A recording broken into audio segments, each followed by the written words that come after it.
সুপ্রিয় শিক্ষার্থী, আসসালামু আলাইকুম। আশা করি সবাই ভালো আছো।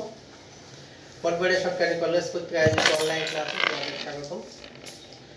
আমাদের আজকের বিষয় মৌলিক পরিসংখ্যান দ্বিতীয় অধ্যায়।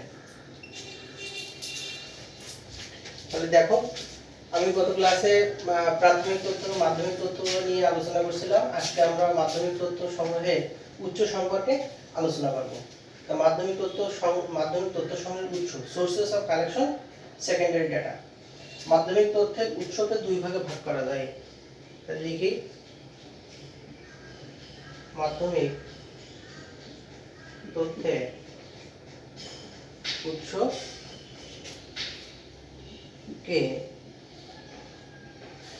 দুই ভাগে ভাগ করা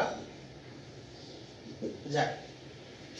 নাম্বার 1, প্রকাশিত উৎস। প্রকাশিত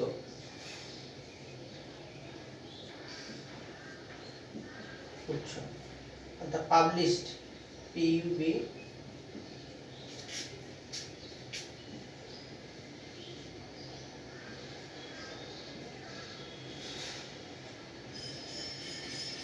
পাবলিশ সোর্স। Number 2, অপ্রকাশিত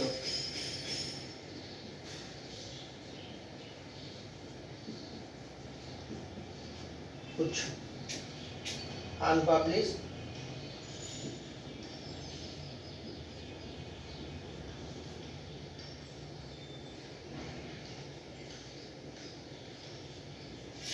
source. তাহলে মাধ্যমিক তথ্যের উৎসকে দুই ভাগে ভাগ করা যায়। একটা প্রকাশিত উৎস, পাবলিশড সোর্স, আর নাম্বার 2, অপ্রকাশিত উৎস, আনপাবলিশড সোর্স। এখন আমরা প্রকাশিত উৎস সম্পর্কে আলোচনা করব। প্রকাশিত উৎস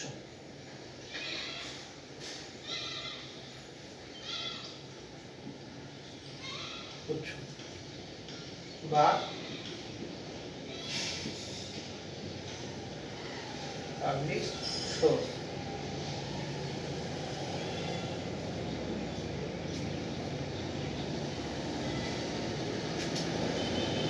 যে সকল তথ্য প্রকাশিত উৎস, এটার সংজ্ঞা হলো যে সকল তথ্য সমূহ পূর্বে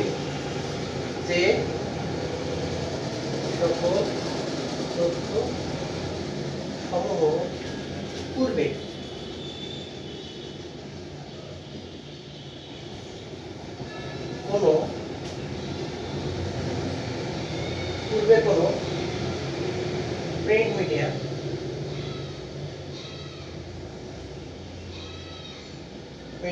ইলেকট্রনিক্স মিডিয়া,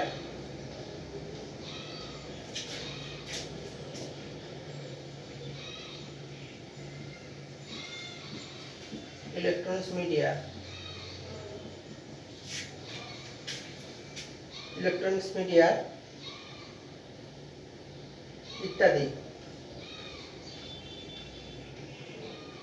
প্রকাশিত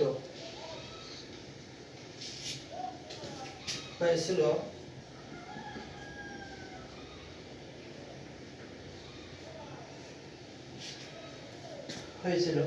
এরূপ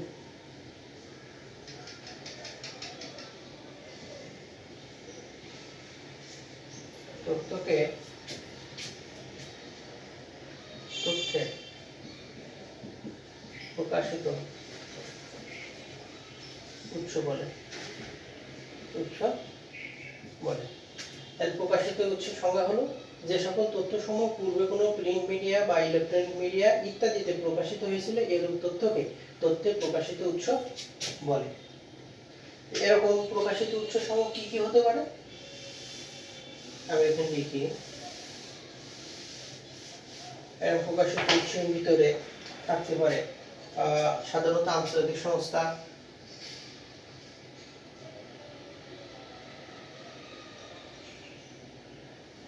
উৎস বলে।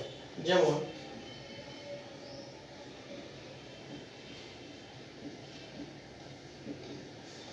সাধারণত আন্তর্জাতিক সংস্থা, সরকারি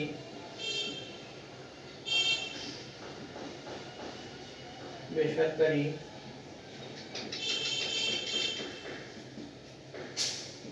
আধা সরকারি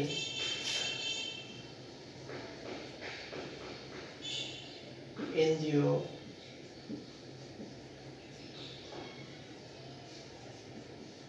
স্বায়ত্তশাসিত সংস্থা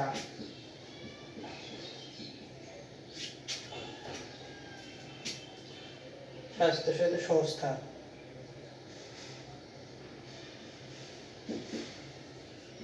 ইত্যাদি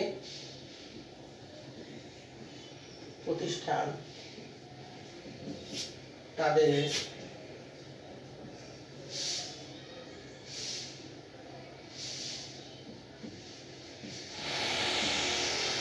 কর্মকাণ্ডের তথ্য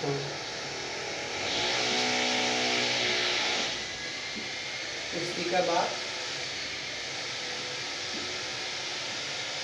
জার্নালে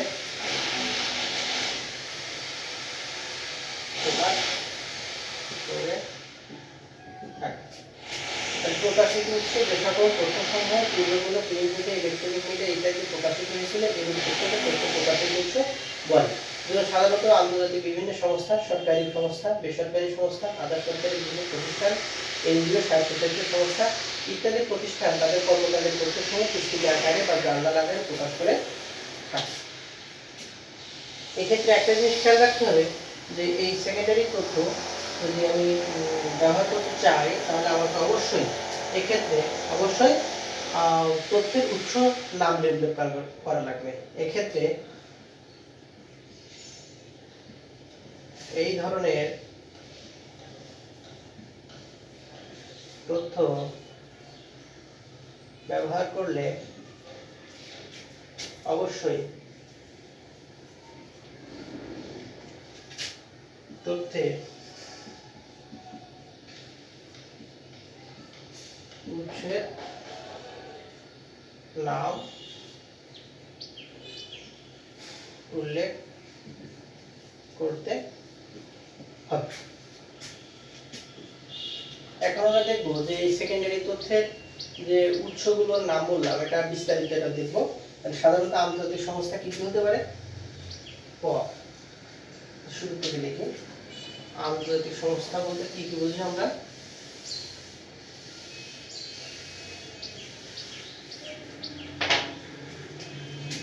নাম্বার ক আন্তর্জাতিক সংস্থা।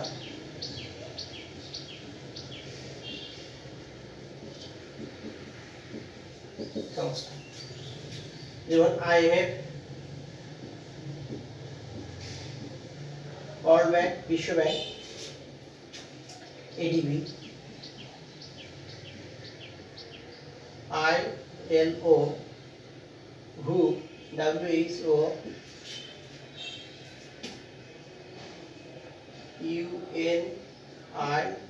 ইউএনআইএস, ইউনেস্কো ইত্যাদি।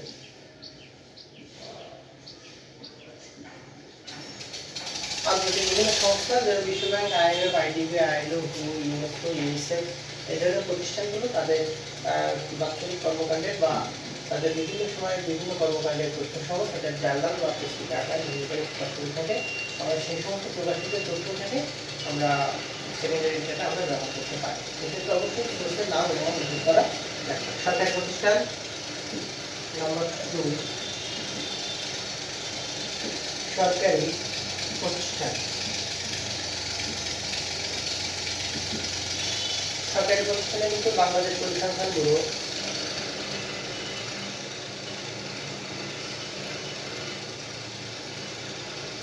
সংখ্যান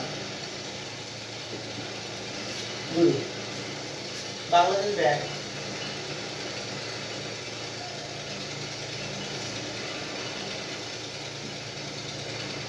Bangladesh bank,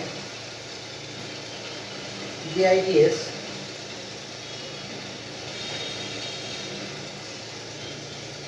ministry of finance,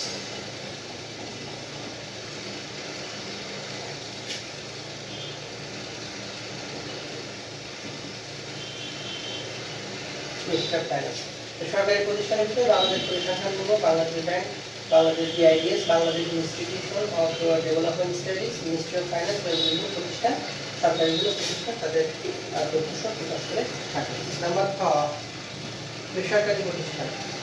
খ না গ।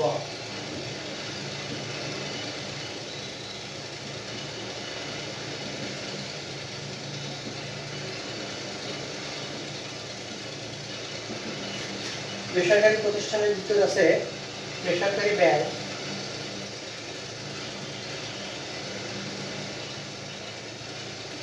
বিমা, এফবিসিসিআই, বিজিএমএ, বিটিএমএ ইত্যাদি। আধা সরকারি প্রতিষ্ঠান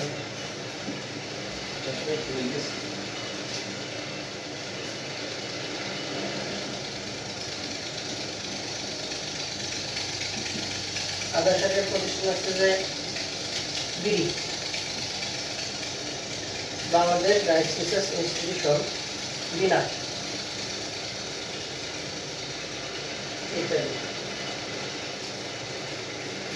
এনজিও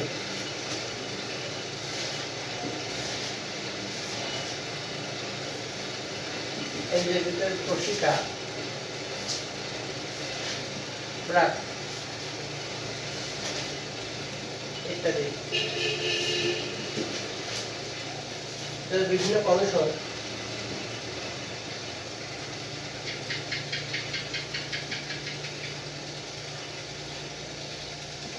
কমিশন হচ্ছে election commission, EC, pay commission,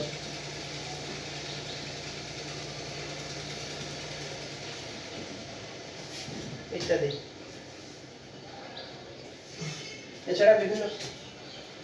এছাড়া বিভিন্ন পত্র পত্রিকা,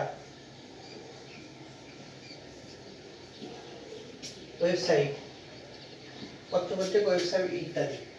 তাহলে আমরা দেখলাম কি বিভিন্ন সেকেন্ডারি উৎস, বিভিন্ন উৎস সমূহ আমরা কোন কোন উৎস থেকে আমরা সেকেন্ডারি ডাটা পেতে পারি।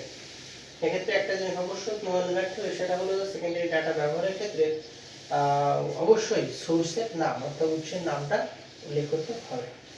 এইগুলো সবই আমরা লিখলাম প্রকাশিত উৎস। নাম্বার খ, অপ্রকাশিত উৎস।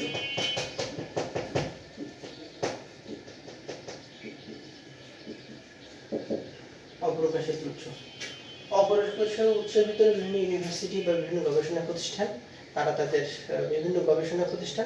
তারা তাদের কর্মকাণ্ড অনেক সময় প্রকাশ না করে তারা তাদের কর্মকাণ্ড রাখে আর কি, অপ্রকাশিত বিহীনটাকে রাখে। আমরা অনেক সময় এখান থেকে তথ্য ব্যবহার করে সেকেন্ডারি তথ্য হিসেবে সেখান থেকে আমরা ব্যবহার করতে পারি। এ হলো অপ্রকাশিত উৎস। আশা করি তোমরা সেকেন্ডারি ডাটা কালেকশনের যে প্রক্রিয়া বা ডাটা কালেকশনের উৎস, এগুলো তোমরা বুঝতে পারছো। সুপ্রিয় শিক্ষার্থী, আশা করি সবাই ভালো থাকবে। আল্লাহ হাফেজ।